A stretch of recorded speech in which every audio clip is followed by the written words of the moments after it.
Bonjour à tous et bienvenue dans cette vidéo où je vous présente le top 3 des nouveautés audibles pour cette fin d'année. Ça reste un choix personnel bien évidemment. Le but de cette vidéo c'est d'inciter les gens à se remettre à la lecture, vu la quantité d'infos et de vocabulaire enrichissant que contiennent les livres, que ça soit audible ou inaudible. Vous trouverez tous les liens dans la description, et si vous voulez un format particulier n'hésitez pas à le demander en commentaire.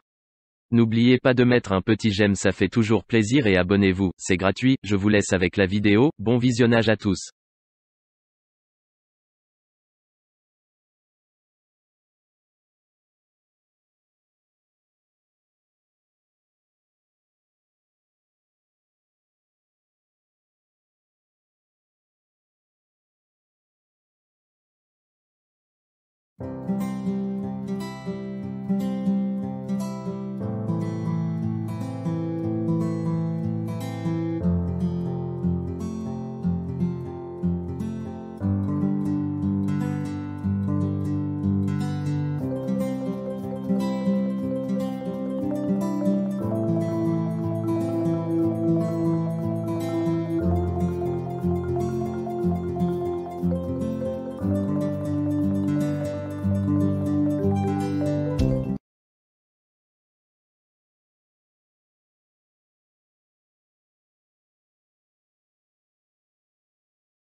Quand les paquebots n'étaient pas là, ils traînaient en ville, tirant sur les jupes des écolières et frottant leur entrejambe contre elles. De nombreux parents attendaient au portail de l'école et escortaient leurs filles jusqu'à la maison. Une unique voix indignée s'est élevée parmi eux, haut perché et désespérée. Les têtes se sont tournées, puis a retenti le martèlement des pas qui approchaient. Les gens du marché adoraient les bagarres. Le ton est monté parmi la bande de voyous. J'ai entendu le mot « respect », puis « putain », puis « déconner », puis « enculé », et ensuite un bruit sourd, comme un poing s'enfonçant dans un oreiller. Une exclamation de surprise, puis le battement rapide des pas tandis que les jeunes hommes se dispersaient, ajustaient leur capuche sur leur tête et détalaient. Un garçon gisait sur le trottoir, vêtu du même uniforme que celui que j'avais porté à l'école pendant 7 ans. Il était étendu sur le côté, le bras droit recourbé devant son ventre. L'autre, coude replié, était calé sous sa tête comme s'il dormait. J'ai suivi du regard le ruissellement rouge qui s'est échappé de sous sa main. Son changement de trajectoire abrupt lorsqu'il a atteint l'inclinaison invisible du caniveau en béton et s'est écoulé dedans. Je pensais connaître le garçon. J'avais le sentiment que je devais le connaître. Une employée de bureau, un chignon strict, de cheveux indiens hors de prix au sommet de sa tête, ses ongles produisant un scintillement doré sous le soleil, a porté son téléphone à son oreille, son bras dessinant une courbe délicate et élégante juste avant qu'elle parle dedans. J'ai regardé ses lèvres cramoisies bouger.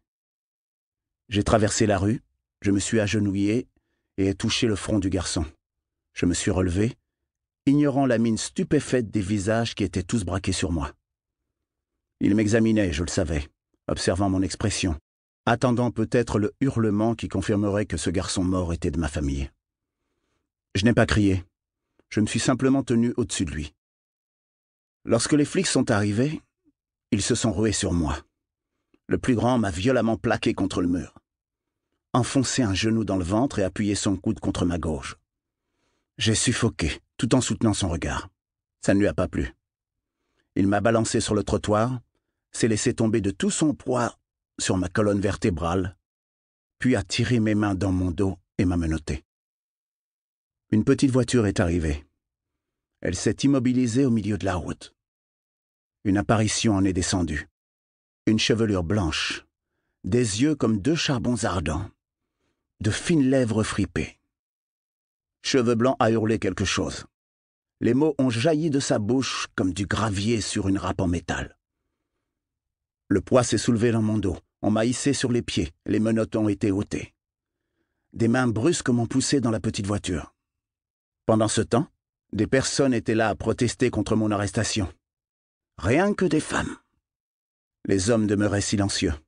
Ils étaient sans nul doute moins intéressés par mon sort que par la manière dont l'injustice se produit. Ça ferait un meilleur sujet de conversation dans les bars à Rome. Ils m'ont emmené jusqu'à un vieux bâtiment de briques situé derrière la gare routière, qui dominait la mer. Au-dessus de l'entrée, en grandes lettres blanches, « Poste de police de St. Andrews ». À l'intérieur, j'ai perçu le léger relent de goudron des goélettes qui mouillaient contre la jetée. Des pièces séparées par des cloisons se succédaient jusqu'au fond du bâtiment. Des bruissements de papier s'en échappaient et occasionnellement des voix d'hommes tonitruantes. Dehors, le vacarme des klaxons, les voix des femmes du marché qui montaient et retombaient, le braiement pénétrant du vendeur de noix de coco que nous appelions Cocoman. Parmi le raffut des véhicules qui arrivaient dans la cour bétonnée, Cheveux Blanc m'a fait asseoir sur une chaise à côté d'un bureau en désordre. Il m'a placé un sandwich dans la main ainsi qu'un verre de jus d'orange. Il s'est baissé devant moi et m'a planté un doigt dans la poitrine. « Commissaire Shillman, et toi ?»« Digger. »« C'est le nom sur ton certificat de naissance ?»« Michael Dixon. »« Depuis combien de temps t'es là-bas ?»« Là-bas où ?»« Dans la rue. »« J'ai une maison. »« Combien de temps ?»« 8 mois et 3 jours. »« Tu comptes ?»« Pourquoi ?»« Ça me permet de rester sain d'esprit. » Il m'a regardé droit dans les yeux. « Tu l'es toujours ?»« Vous n'avez aucun mobile pour m'arrêter. »« Du calme, jeune homme. T'es pas en état d'arrestation. »« Maintenant, parle-moi. Il s'est passé quoi ?» J'ai repoussé le sandwich et bu une gorgée de jus. Des singes qui demandaient le respect à des humains. Ils ont tué l'humain.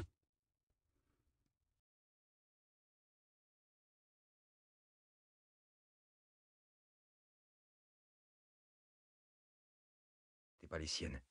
Et moi, ça m'énervait qu'on veuille pas lui mettre ses vrais souliers à ma petite sœur. Ces petits souliers blancs usés qu'elle portait le jour de l'accident. Ça m'énervait. Et c'est à peu près le seul souvenir de mon enfance lointaine. Au final, c'est un peu comme si, pour de vrai, j'étais né à l'adolescence. Je suppose que Providence était une petite ville comme il en existe un paquet d'autres. Et que notre histoire aurait pu arriver n'importe où ailleurs. Mais c'est bien à Providence qu'elle a commencé, et c'était l'année de mes 16 ans. Providence était, elle restera sans doute toujours, une petite ville tranquille, qui s'était enrichie à l'époque des grandes usines crasseuses, et puis qui s'était appauvrie après, à cause du progrès et de l'indifférence avec. Et ça laissait partout des grandes maisons mal entretenues qui foutent les chocottes au milieu des fumées de charbon. Coincée entre les marais à l'ouest, la voie ferrée à l'est, les usines au nord et la forêt au sud, elle risquait pas de grandir un jour. Tout ça laissait 6000 types un peu inachevés qui survivaient dans une région de plus en plus sinistrée, pleine de chaleur humide et de vent qui rend fou. Et puis, ces rangées de maisons et d'arbres tout pareils, ça faisait pas bien de perspective. L'humidité, moi, elle me sortait par le nez, et les gens, ils me sortaient par les yeux. D'aussi loin que je me souvienne, j'ai toujours eu envie de me tirer de là. Merci. Mon paternel, c'était un petit costaud qui parlait pas beaucoup. Et c'était pas plus mal, parce que, quand il parlait, ça faisait sortir toute la colère qu'il avait dedans. Il travaillait dur, comme son père avant lui, dans le haut fourneau de Providence, près des étangs de Carmel, pour fabriquer de la fonte qui sert ensuite à faire de l'acier. Passer des heures à faire chauffer le coq, aux ouvriers, ça leur filait des brûlures de dents dehors, des maladies des yeux, des phlegmons, tout un tas de trucs dégueulasses que les patrons attrapent jamais. Le soir, quand il rentrait, mon père, il avait la gueule aussi noire que ses pensées. Il mettait les pieds sous la table et il commençait à mâcher bruyamment sans rien dire. On aurait dit qu'il en voulait à la terre entière, par principe. Ma mère, elle travaillait pas pour de vrai, comme on dit. Et ça lui laissait pas mal de temps pour penser à ma petite sœur qui était morte. Et pour boire aussi. Comme elle avait un peu honte, elle planquait des bouteilles partout dans la maison et elle les vidait en cachette. Ma parole, un jour, j'en ai même trouvé une qui était enterrée dans le jardin comme un os de clébard. Et quand elle avait plus de quoi en acheter, elle s'enfilait de l'alcool à 90 dans l'armoire à pharmacie. Et je crois pas que ça devait aider beaucoup la tristesse. N'empêche, le soir, presque tous les soirs même, j'avais droit au sermon maternel. J'écoutais sans rien dire les hurlements de ma mère qui me faisaient la morale, me disait que j'étais un mauvais fils, que je lui donnais les cheveux blancs sur la tête, que j'étais pas un bon chrétien, que ma petite sœur aurait sûrement fait mieux que moi. Et puis après, elle disparaissait et elle s'envoyait des sacrées lampées de vodka, même si ça non plus, ça devait pas être vachement recommandé dans la Bible. Après m'être fait renvoyer du lycée public en plein milieu d'année, parce que je parlais beaucoup avec mes mains dans la gueule de mes camarades, mes parents, désespérés, avaient vidé l'épargne de toute une vie pour m'inscrire de force dans le lycée privé de Providence, celui avec de bons petits chrétiens dedans. Ma mère disait que c'était pour mon bien, que c'était pour mon avenir, pour avoir une belle situation et ce genre de promesses. Mais pour moi, je peux vous dire que c'était une sacrée mauvaise nouvelle. Devoir fréquenter les gamins huppés de la ville, ceux à qui, quelques semaines plus tôt encore, je jetais des marrons quand ils passaient sous le pont de la rue des Grands Champs, et subir leur catéchisme 2 fois par semaine, foutre Dieu. Ce n'était pas une promesse, c'était une punition. Ma mère, à l'époque, elle faisait une sale peine à voir. Sur les vieilles photos, elle était belle pourtant, toute fine, toute gracieuse, avec des grands yeux verts pleins de sourires. Dans sa chambre, près du lit, il y avait même une coupure de presse jaunie encadrée où on la voyait à 16 ans, défiler avec une couronne sur un char, place des Grands Chênes, comme elle avait gagné le prix de beauté de Providence. Et puis, après la mort de Vera, elle s'était mise à grossir drôlement, à s'enlaidir un peu exprès, avec l'alcool et les médicaments qui la rendaient toute bouffie, toute rouge. Ses yeux, ils étaient tellement brillants qu'on avait l'impression qu'il pleurait tout le temps. Et c'était tout comme. M'inscrire dans cette école, c'était devenu une obsession pour elle, comme si me faire devenir un bon petit chrétien, ça aurait pu ramener sa fille. Malgré le coup, mon paternel avait fini par céder, pour avoir la paix sans doute. Le jour où ma mère m'avait traîné jusque dans le bureau du directeur, un certain monsieur Galland, pour le convaincre de me prendre parmi ses ouailles, parce que, vous savez, votre lycée, c'est sa dernière chance à mon gosse, et je sais plus quoi faire de lui.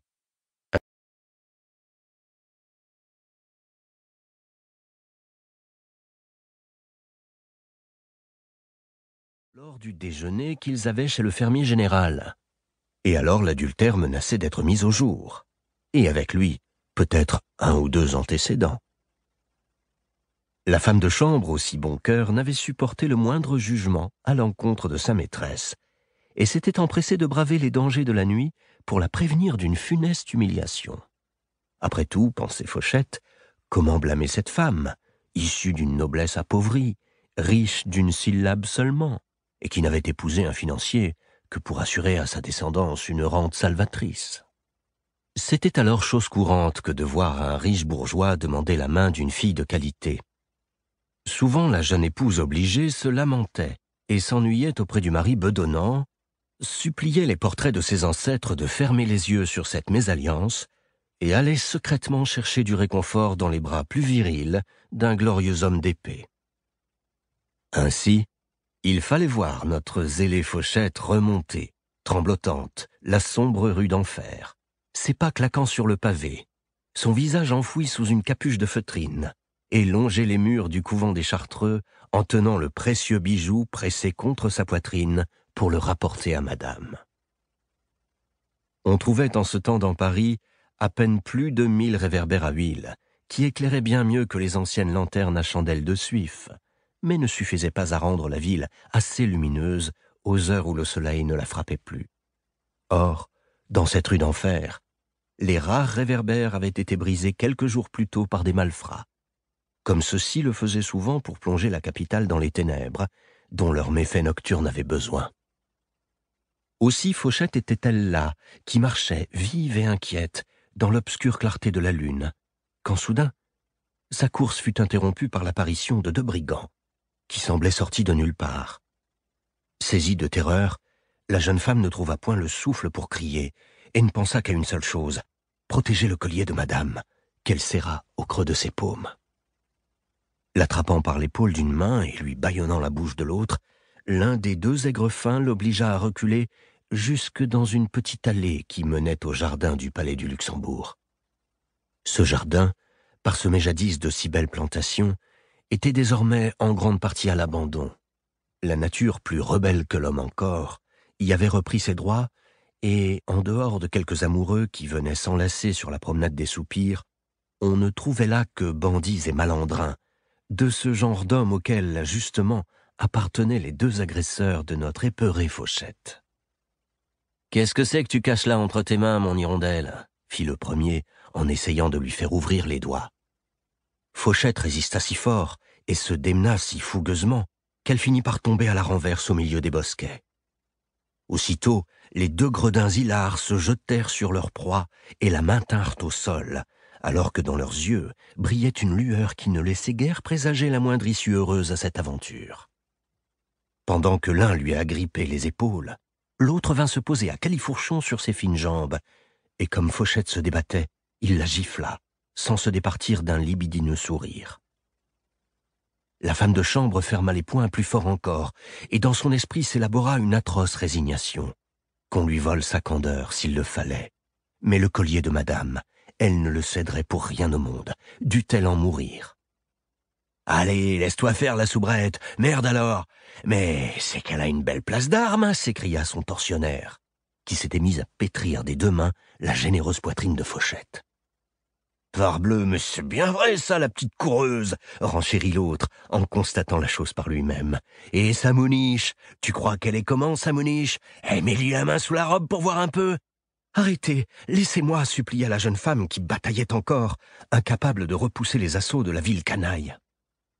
Et alors, malgré elle, elle laissa tomber le collier en or émaillé de madame. L'homme qui dominait la pauvre enfant glissa le bijou dans sa chemise. Loin de se contenter de cette prise substantielle, il était en train d'arracher les choses de Fauchette, la main glissée sous son jupon, quand soudain, un grognement sourd retentit derrière lui, qui résonna à travers tous les jardins, jusqu'au palais du Luxembourg lui-même. La lune projeta une ombre menaçante sur l'allée de terre, et en découvrant le visage terrifié de son complice, mais aussi de Fauchette, l'homme qui était sur le point de dérober à la jeune femme une virginité qu'elle avait jusqu'ici fièrement conservée, se retourna pour voir ce qui se passait dans son dos. Le spectacle qu'il découvrit lui procura sur-le-champ une frayeur.